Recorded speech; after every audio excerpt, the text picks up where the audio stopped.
چطوری؟ عیدتون مبارک. چه خبرها؟ من حس میکنم خیلی وقته که نیومدم ولاگ بذارم. این چند وقت سفر بودم و اینکه خیلی خوش گذشت. بعد از مدت ها رفتم سفر و واقعا استراحت کردم. حالا کجا رفتم؟ رفتم کاشان و یزد.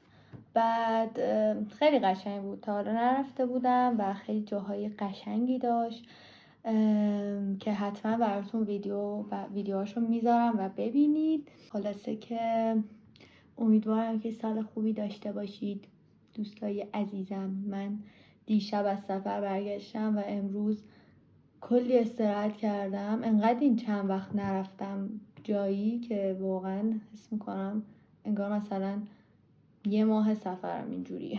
بعد اومدم قشنگ ریلکس کردم، حسابی به پوستم رسیدم چون رفتم یزد. خیلی اصلا پوستم خوش شده بود، نمیدونم چرا.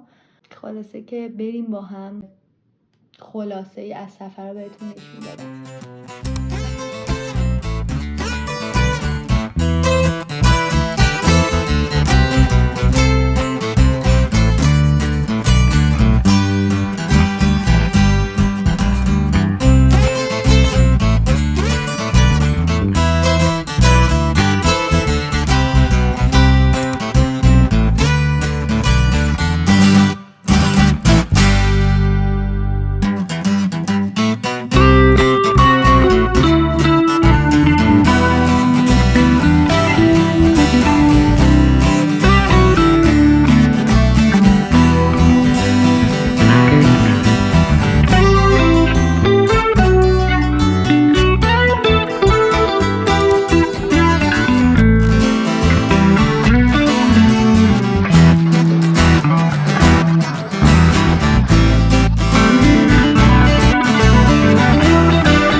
امسال میخوام بهتر زندگی کنم.